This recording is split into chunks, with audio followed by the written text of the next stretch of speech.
Thank you so much. Thank you to everyone on today's webinar for joining us. I'm really happy to be here and talking to you today. I know, right now with the COVID-19 crisis, it isn't the easiest time for all of us, especially when you're looking at universities. But today I'm here to talk to you about how to find a university in the US, and really importantly, how to find the best, how to prepare the best application. So, in this, I'm going to cover the first question is, why the US? Why would you want to come to the US? Second, where should you study? And about some of the types of university you'll find in the US. I'll talk a little bit about rankings, and then most importantly, how to find a university that fits you. A little bit about how students are funded in the US, and then what makes a strong application, then a little bit about the application itself, and then also, because I'm from the University of Alabama, I do want to give you a short introduction to the University of Alabama. But first, a little bit about me. So my name is Andrew Goodliff. I am Associate Dean of the Graduate School at the University of Alabama. My job in that role is I'm in charge of admissions, recruitment, and funding. A little bit more about myself. I'm a professor at the University of Alabama. Worked extensively with Turkish students. My particular expertise is an area called geophysics, and I basically do oil exploration. I've had probably about half of the students that I have advised as graduate students at the University of Alabama have been Turkish, and they have been absolutely excellent students. I've also traveled extensively in Turkey, so I've done a lot of research in Turkey. I've actually been to a lot of the universities in Turkey and given in Turkey.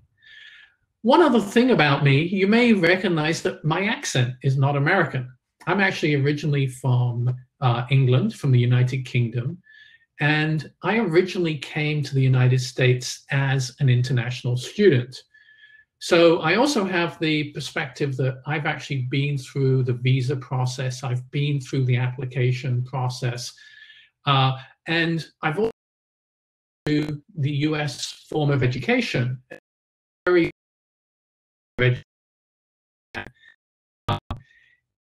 United Kingdom. So I did my bachelor's in the United Kingdom. And so, I've been through that process of adjusting. So I do have a lot of empathy for what you're going through and what you will go through. Then another big question is, why would you want to study in the US? Well, I'll share with you the reason I went to the US. I went to the US because the research facilities, research funding, and the sort of thing I could do was just so much bigger in the US. I could work on much bigger. I had a lot more resources available and a lot more opportunities after I'd finished. Obviously, I stayed in the US after I finished my degree. And so there was just more opportunity. There are a lot of good opportunities in the US. You're never going to never going to be able to work on such a large project in the US. All right, another big question is where to study in the US.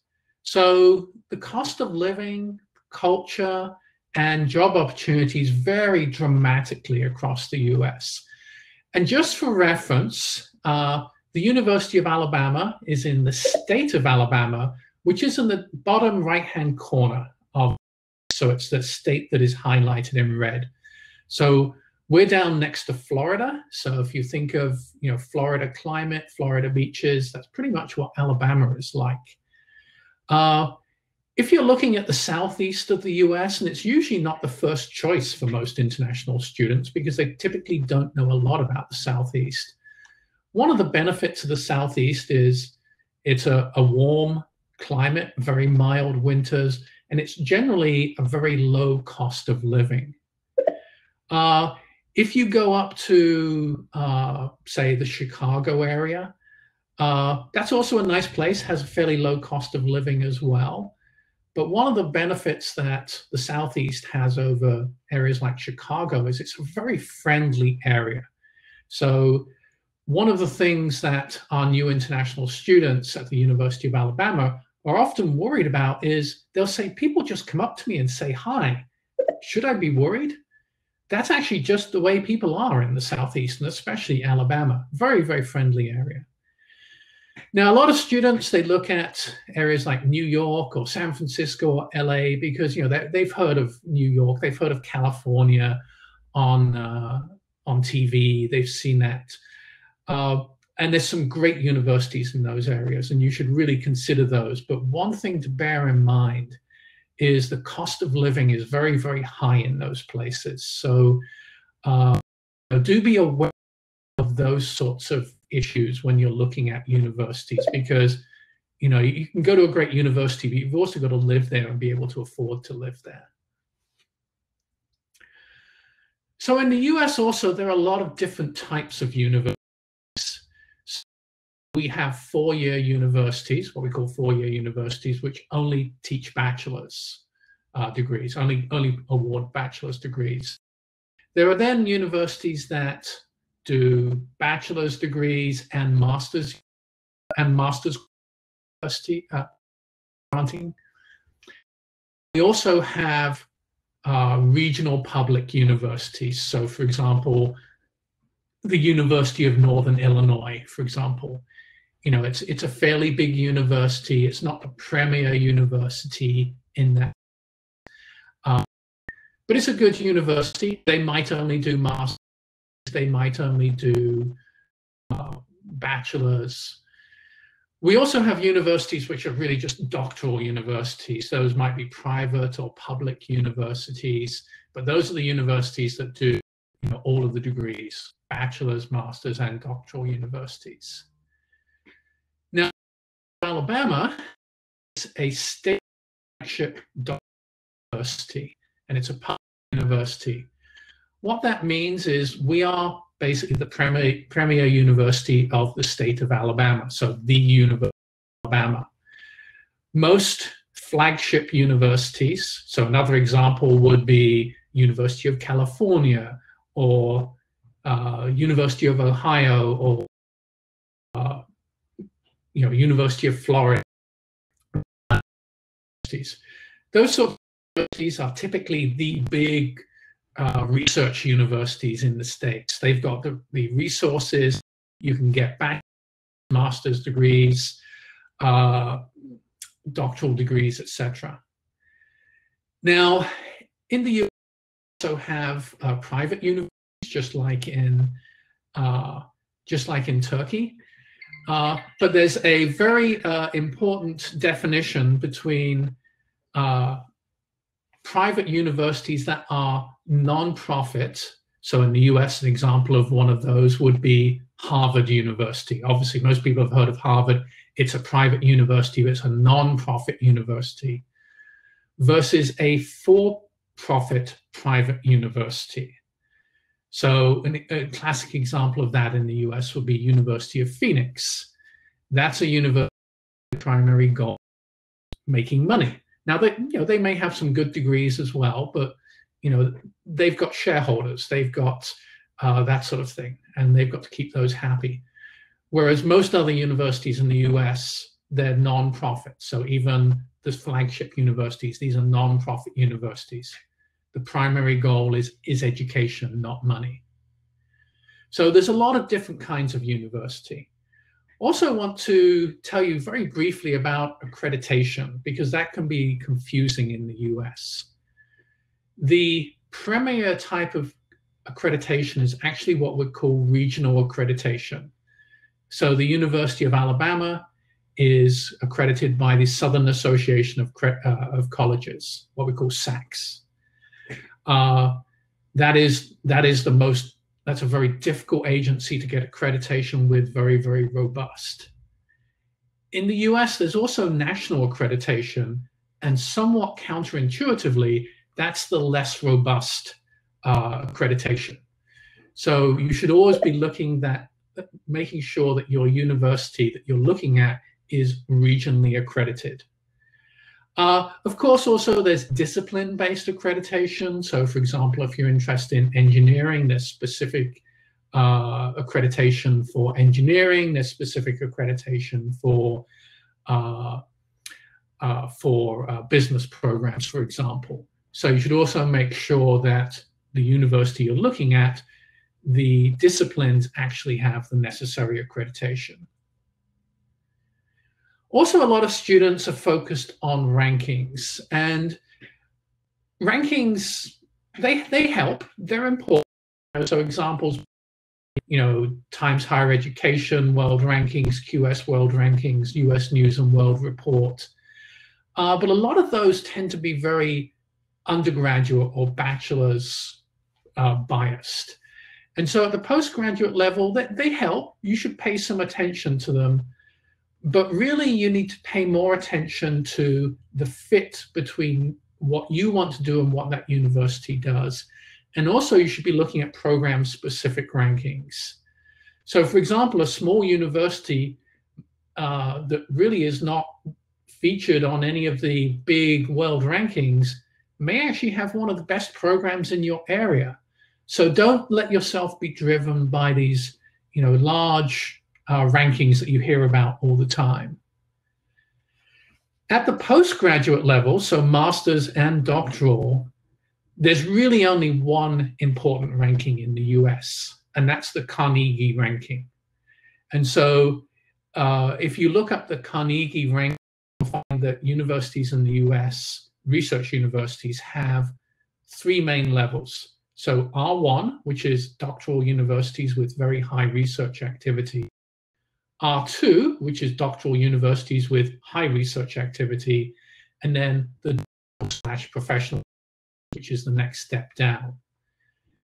If you're looking at going to a R1 ranked university, that university is going to have the best facilities, it's going to have the best funding, the best faculty. So for myself as a faculty member, when I've been looking for jobs, that is the only ranking I care about, because that tells me about the facilities that university has. Now, R1s obviously are the best, and the University of Alabama, I should say, is an R1, just to boast a little there. R2s are also good. You may find some great programs at R2s, but if you're interested in really R2s, and many of the R1s don't US World Rank time to higher education. In the US, this is really the most important thing, and the only thing that faculty care about. Now, of course, academic quality matters as well, but how do you assess that? One of the great things in the US is almost every faculty member has a good web page, and you can look up their research profile. You can see what they've published recently. And if you see a faculty member who hasn't published recently, hasn't published in the last 7 or 8 years, they're probably not the best person to go work for. So for example, for myself, I've mostly been an administrator for the last 8 years. And so my publication record for the last 8 years is awful. You shouldn't come work for me as a research student, to be perfectly honest. But maybe that'll improve in the next few years. So when I get students emailing me and saying, I see your excellent research, I'm like, yeah, okay, you haven't done your research here. Also look at all applications, make sure that what you're working on fits what you want to do. Look at the journals. We in academia, a very important thing for us is impact factor. So, we may have published in a journal, but if it doesn't have a high factor, it's not important. So really take this broader view of rankings. So really it's all about fit.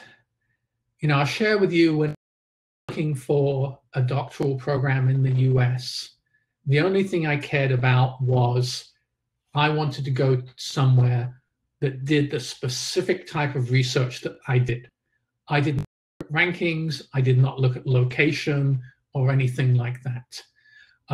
Now, fortuitously for me, the university that had the best fit was the University of Hawaii, and I spent the next 12 years living in Hawaii, which was absolutely wonderful. But that wasn't my primary goal. My primary goal was that fit. Could I do exactly what I wanted to do at that university, and could they get me the type of job that I wanted afterwards? That was the primary goal for me. So again, how do you measure fit? You're looking at the faculty research interest. You're looking at publications in the field that you're excited about. You're looking at the titles of their publications. And you may be able to see the sorts of research grants they've been funded on. You're looking at the titles of the dissertations and theses that students with the members have done. And see those, contact faculty members and ask for that. Or you can ask the graduate program director the particular program you're looking at. And I should add that this graduate program director is going to be a key person as you're looking at different programs. That graduate program director is the person who runs that program for that department. They're going to know about funding. They're going to know about these. Now, another very important thing is, how are you treated? So if you send an email to a faculty member, do they just send a quick, very short response? Maybe they don't even respond at all. So, my advice is always, if you're not getting a response in 8 or 9 days, this is probably not the best place for you to go.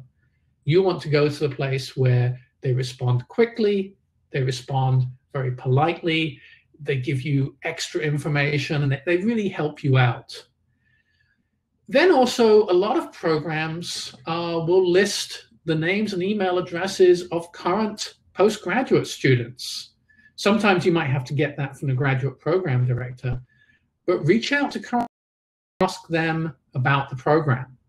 You may find that the particular member you're looking at is actually not the best person to work for. That's the sort of information you want to know before you travel halfway across the world. And then always remember that when you're looking for programs, you're looking around for something, but also as a university for the best students as well. So we're both shopping. You're looking for the best program, we're looking for the best students. So, that fit, when that fit works, is really, really important. One important question is funding. So how are students funded in the US? Lots of different ways. Obviously, some students come and they're funded by their own personal savings or their parents. There's loans as well. There may be loans that you get from a bank, government, private loans. There's also loans available to international students in the US, and there's specific companies which offer that. There's also a lot of university-based scholarships and fellowships. So for example, at the University of Alabama, we have a thing called Graduate Council Fellowships, which actually would, for a postgraduate student, would cover all of their costs, cover tuition, living expenses, everything. Also, you may be able to get scholarships and fellowships from other sources. So we have quite a few students at the University of Alabama who are funded by the US Fulbright program.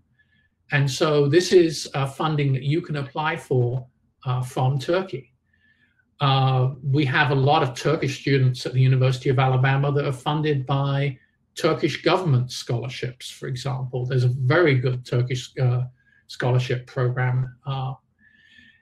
Then, the way a lot of students postgraduate students in the US are funded are through what we call teaching or research assistantships. Teaching assistantships are where you help teach classes. Research assistantships are where you work on a research project that's typically funded by a faculty member. Typically, with both of these, you receive a 100% tuition scholarship and wages, salary of some sort. At the University of Alabama, that's an additional, say, $25,000 per year. And I should say that at the University of Alabama, about 40% of our postgraduate students are fully funded. And that's really, a mark of a good university. A smaller regional university to that's a good reason to gravitate towards one of the bigger premier universities. All right, let's talk a little bit about your profile. So what can you do to add to your CV that postgrad schools like? So there's a couple of key things that you can be, if you have the opportunity to do as an undergraduate student, do that. That makes for a very strong profile. If you have the opportunity to give talks at regional, national conferences, do that. We love that sort of stuff. If you have the opportunity to do internships and get good professional experience, we love that sort of stuff. So these are the sorts of things that are going to make a CV much stronger. A little bit about grades. So if your GPA is not as great as you would like, do something amazing. Hopefully that, whatever that thing is that you've done, it could be you're co-author on a paper as an undergrad. That's amazing. If you've done that, we don't care. Your GPA becomes irrelevant because you've already done the sort of thing that we want you to do as a postgraduate student. And then also, very importantly, and this is really important, and it's really hard for many students, get to know some of your current faculty well. Go visit them in their office. Talk to them about your goals. Make sure they know you, because faculty that know you well are going to be the ones that write the best letters of recommendation.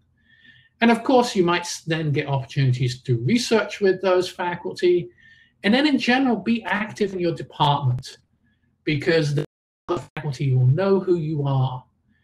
The worst type of recommendation is if a faculty says, well, I had Bob in my class. Bob did a great job. He got a B. That was great. That really doesn't tell us anything about you. We want to know about your hopes, your aspirations, your passion. At the bottom, I just mentioned test scores, so the dreaded GRE and GMAT and that sort of thing. Those are of most US universities. They're not really as students think they are. Most universities use a very holistic process. The test score is just one part of that process. Make sure that you're focusing on other parts like the grades and getting to know faculty. That's probably far more important. And those bits of background like giving presentations, that sort of stuff, far more important than test scores. So the application itself is going to have statement of purpose, transcripts, those dreaded standardized tests, letter of recommendation. Comment there is starts in year one. You've got to get so that you can get the best letters of recommendation. A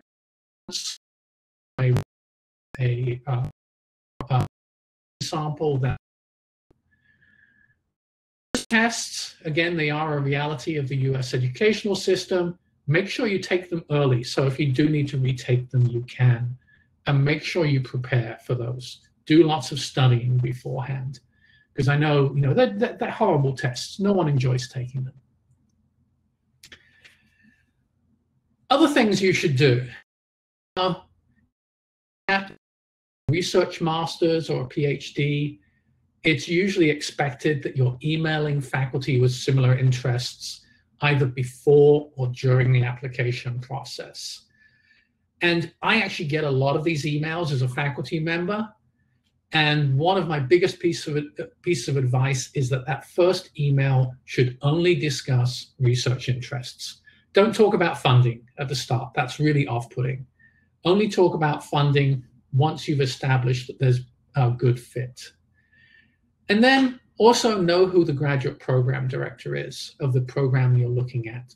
They're usually the best person to ask questions concerning program specifics and funding.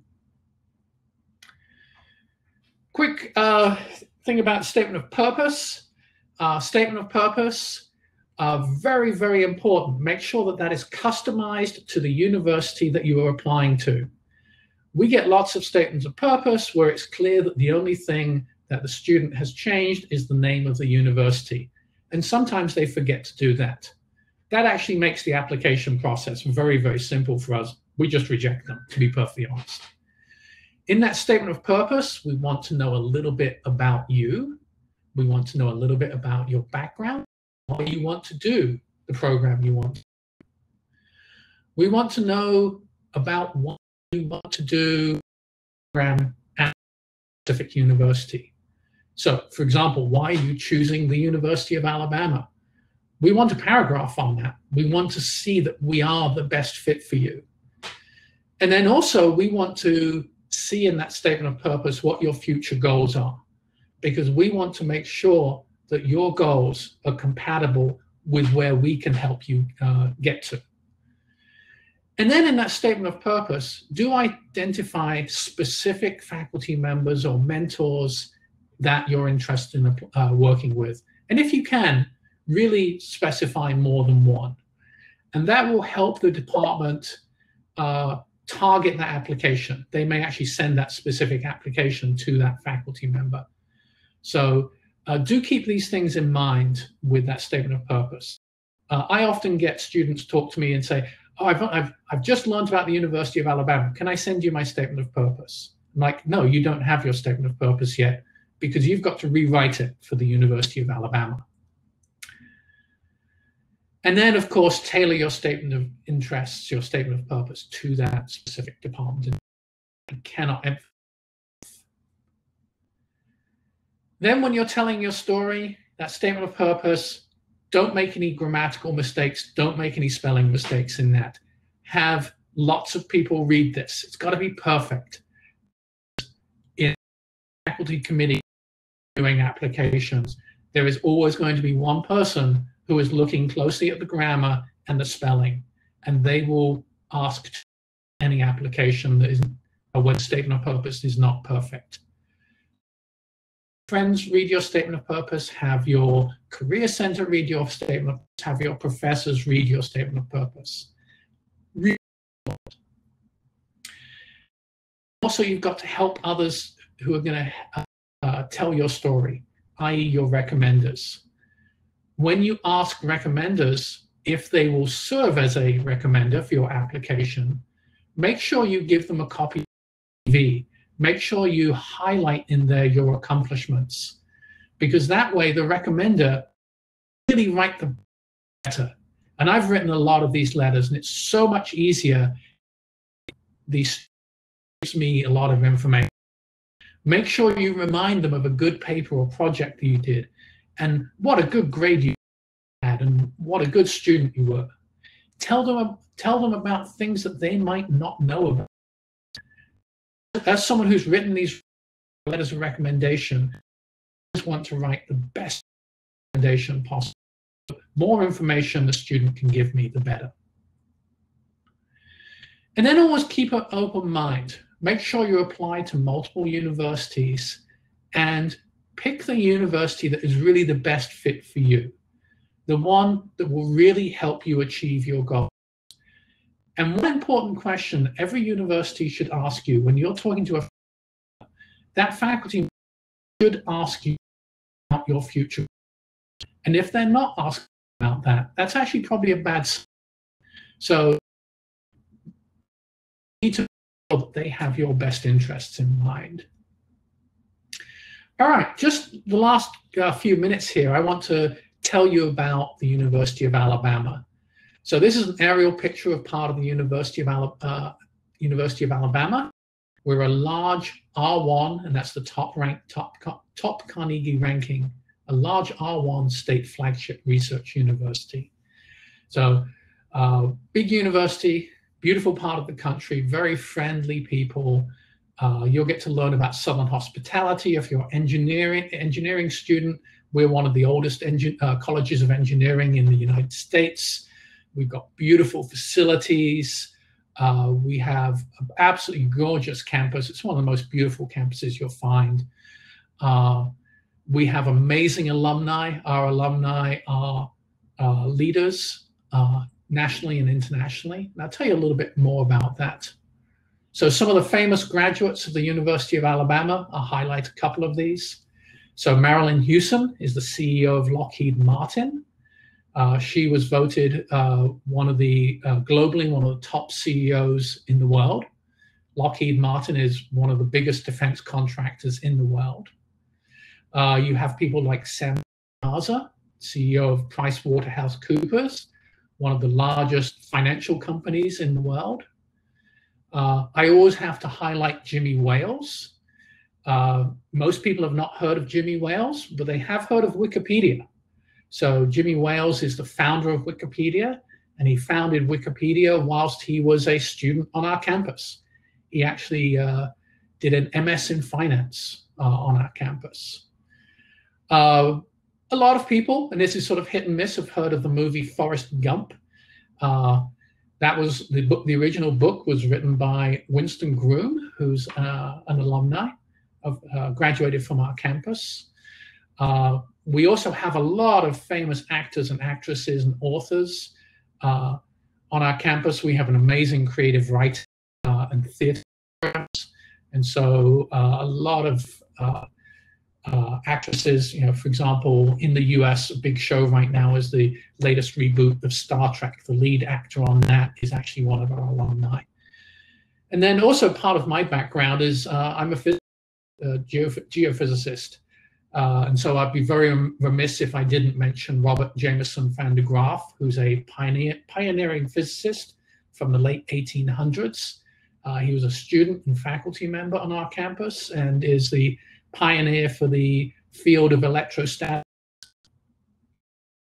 So a little bit about rankings. Again, we're an R1 research university.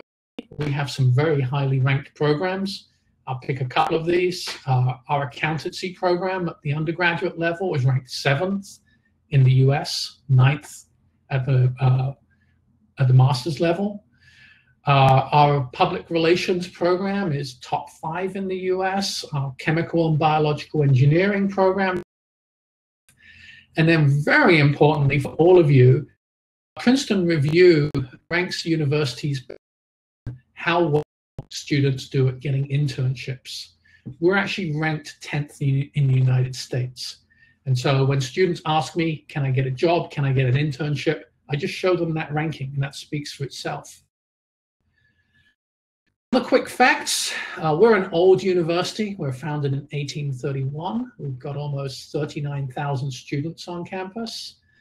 To say it's a beautiful campus, we're ranked amongst the top 5 most beautiful campuses. And I've been on hundreds of university campuses, and I can honestly tell you it's one of the most beautiful.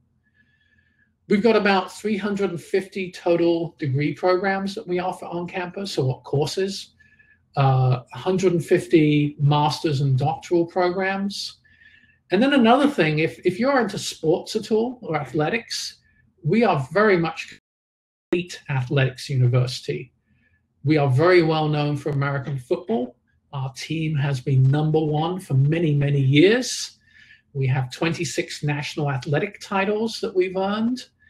And that also translates into amazing sports facilities on campus. We have 2 large recreation centers that are state-of-the-art.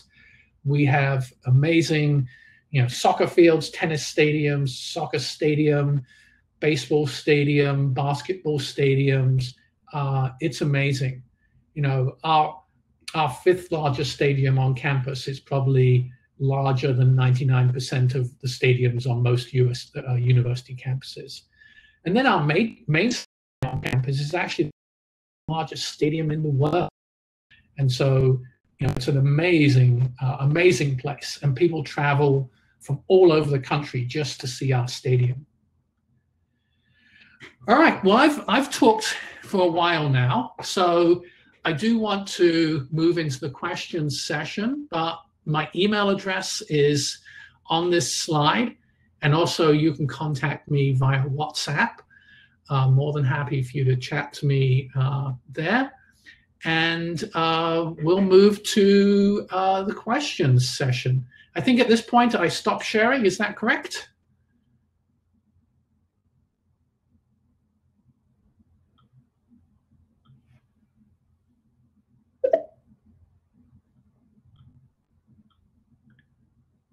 Hello, can everyone hear me?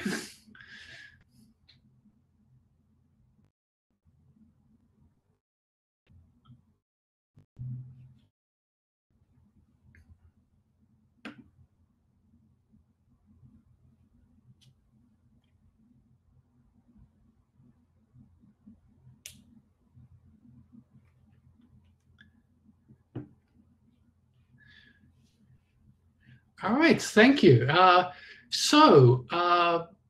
Questions that folks have about the University of Alabama, or of course about education in general. I'm more than happy to field. Hi, Andrew. Sorry, I have internet connection problems.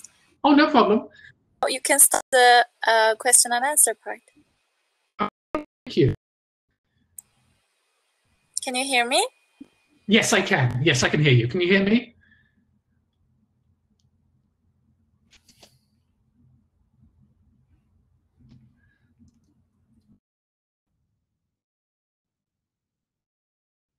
Hello?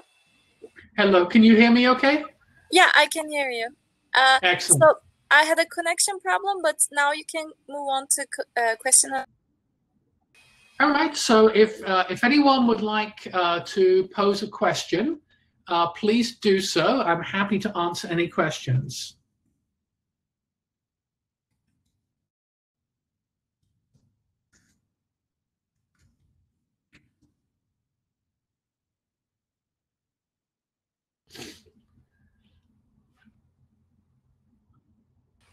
I see that there's a chat box if you want to check it out. Can you see it? Oh yes, what are the values of the University of Alabama? That one? Yeah. Yes. So, what are the values of the University of Alabama? That's an interesting question. So, when you see the Alabama sign coming into campus, there's 3 words under there. It says teaching, research, and service. So we strive to provide the best education for any students from anywhere in the world. We strive to have a top research program, and that is extremely important to us. And then the service part also talks to the need for us to do service back to the community. So, for example, I do a lot of outreach to schools. I advise a lot of local companies on issues with oil exploration and that sort of thing. I'm on the local news fairly often. I'm in the newspaper, just helping the community understand the big problems. And then, the other part of the question was, should we connect it with our values in the statement of purpose? Yeah, actually, yeah, that would be really cool. Really speaking to that need to be the best teacher, the best researcher, and then the best servant to our communities. That's really important to us. And, especially for some of our programs, which are more service oriented, like education and social work, that's really vital. It really is. That's an essential part. So I hope that addresses that question a little bit. So other questions, don't be shy. This is, okay, I see some questions there. There are, yeah, in the chat, the questions tab, there are a few questions. Yeah, excellent. All right, what are the minimum requirements for language? So language, we typically require a 79 on the TOEFL or a 6.5 on the IELTS. Currently, we're accepting the Duolingo because it's kind of hard to take the IELTS or the TOEFL right now. Duolingo is another test score where you can take it very easily online in your own house. So, and it's also much cheaper. For Duolingo, we require 105. Now, GPA, we require 3 out of 4 for regular admission. Now, if you've got a lower GPA than that, we'd still consider your application, but we expect to see other areas of strength in your application. So that's where things like internship and research experience and work experience might be really important. There are some programs which have higher GPA requirements, and we can advise on a case-by-case basis with that. Let's see, Zeynep is asking, when does PhD application start? So if you're looking for fall or August 2021, our applications will start probably in August, this coming August, so August 2020. It varies by program though. One of the joys of postgraduate level is most programs have different deadlines. So for example, our psychology, which is one of the top in the country, has a deadline in November for December 2021. If you're looking at education, they may not need applications till March 2021, but applications will open in. Let's see, we've got a question about, can you tell again what we should add up to our CV? So the CV, the things that we're really looking for at the postgraduate level, excellent work experience, that becomes important. If you've got internship experience, that's great. If you've got some sort of research experience, working on a research project with a faculty member, that's what I would refer to as application gold. That's the sort of stuff we really love.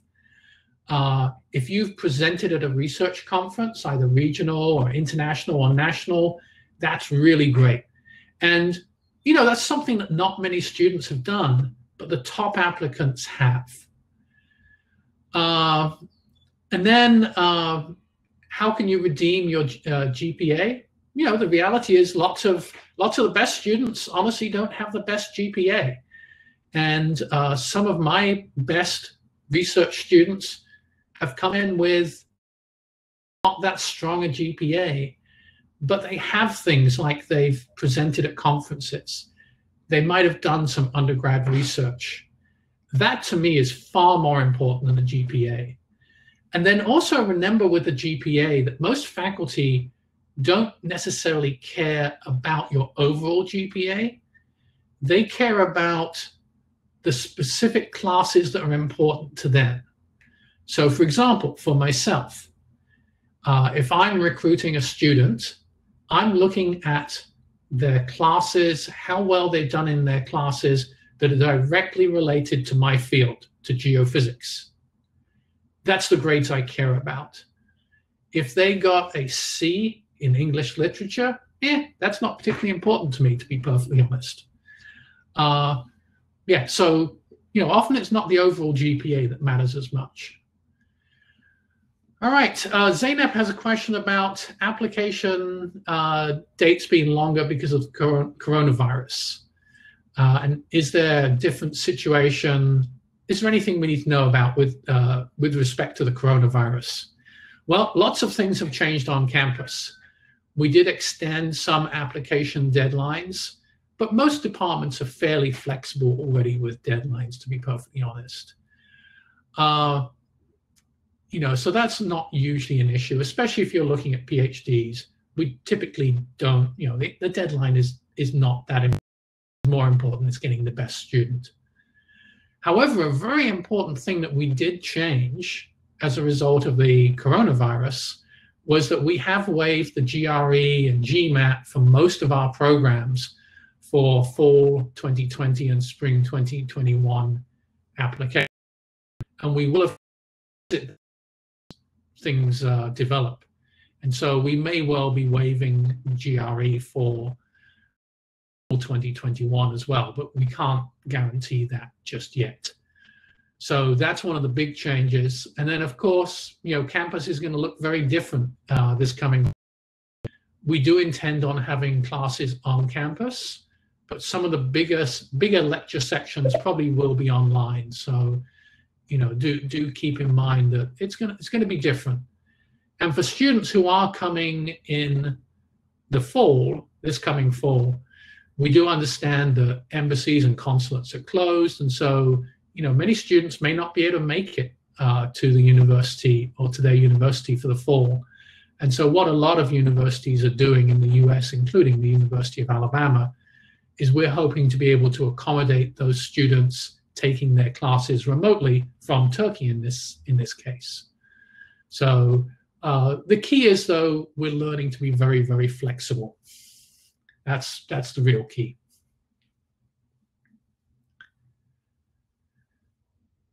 Okay, so Andrew, we came to the end of our time, but anything before you go? Well, I really hope that everyone on this call will consider the University of Alabama. It's a wonderful university. I would love to talk to you more about the University of Alabama. So, do feel free to contact me about the University of Alabama. And I hope to see you in Tuscaloosa, Alabama, in the next year or two. And then, of course, one thing I have to say when I sign off is, we have a thing we say in Alabama when we greet people or when we say bye-bye to people. And that phrase is roll tide. Have a wonderful day, and good luck in your educational aspirations. Thank you so much. Bye. Turkey very soon. Oh, yeah, I hope so. Bye. Bye-bye. Bye.